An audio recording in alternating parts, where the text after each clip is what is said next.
गोड़ लागतनी समाचार बटुए नावानगर से जेकर रिपोर्टर बानी वरुण सिंह जी, आई टाढ़ी से जेकर रिपोर्टर बानी बजरंगी लाल जी।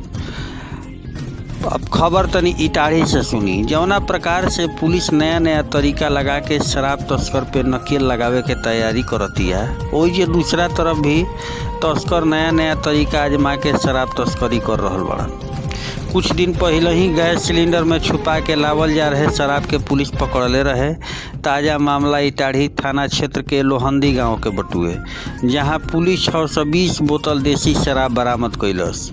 इस संबंध में इटाढ़ी थानाध्यक्ष आलोक कुमार बतैनी कि पुलिस के गुप्त सूचना मिलल रहे कि लोहंदी गांव में शराब के एगो बड़ा खेप मंगवावल जाए वाला बा। पुलिस ओह रास्ता में तलाशी लेवे शुरू कर दिलस। यही बीच पुलिस देखलस कि लोहंदी गांव में एगो टेम्पू खड़ा बिया।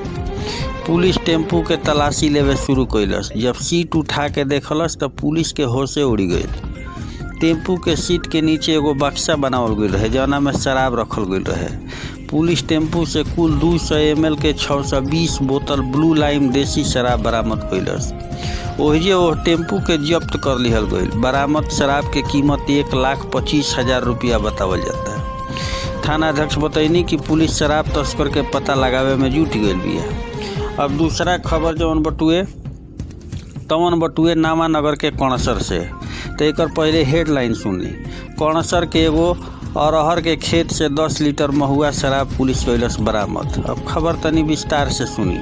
वरुण सिंह जी के हमारे रिपोर्टर खबर बटुए। कणसर के एगो अरहर के खेत से 10 लीटर महुआ शराब पुलिस कैलस बरामद। कणसर गांव शराब तस्करी के सेफ जोन बनत जाता है। हालांकि पुलिस तस्कर के मानसिकता के नाकाम करे में कौनो कसर नहीं छोड़त। एकरा तहत बीएफए के कणसर गांव के एगो अरहर खेत से 10 लीटर महुआ शराब पुलिस बरामद कैलस। ओइजे पुलिस देख के भाग रहल तस्कर के पुलिस चिन्हित कर लेलस। सोनबरसा उपाध्यक्ष सुमोद कुमार बतैनी कि गुप्त सूचना पे कणसर बाजार में छापामारी क के एगो अरहर के खेत से 1 गैलन आ 1 डिब्बा से 10 लीटर महुआ शराब बरामद कइल गई।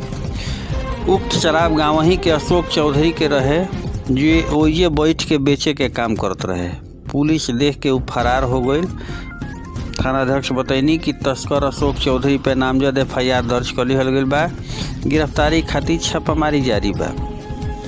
शराब तस्करन के मंसूबा पर पानी फेरे खातिर लगातार पुलिस अभियान चला रही है। थाना दर थाना ये अभियान चलत पड़ुए। हर जगह से तस्कर पकड़ल जाता रहा। SP नीरज कुमार सिंह के सख्त आदेश बटुए कि शराब तस्करन के छोड़े के नहीं खे। तस्कर भी अलग अलग तरीका अपनावत रहे। टेम्पू में 2 बार पकड़ा गई, जौन की तहखाना बना के रखले बा लोग। कबो गैस सिलेंडर में तहखाना तस्कर बनालता रहे, कबो टेम्पू बैठे वाला जगह पर तहखाना बनालता रहे। लेकिन पुलिस हर मंसूबा पर पानी फेरत जाती है। शराब तस्करी पर रोक लगावे खातिर पूरी तरह से जिला के पुलिस तत्परता के साथ लागल बिया। लेकिन तस्कर भी तत्परता के साथ नया नया तरीका ईजाद कर रहल बने। अब पुलिस के अपन गुप्त सूचना के और मजबूत करे के होई, ताकि तस्करन के मंसूबा पर पानी फेरल जा सके। भोजपुरिया समाचार अरुरा सबके नीक लागत होखे तो निहोरा बा, गुहार बा कि एकरा के लाइक, सब्सक्राइब, शेयर, कमेंट जरूर करी। धन्यवाद।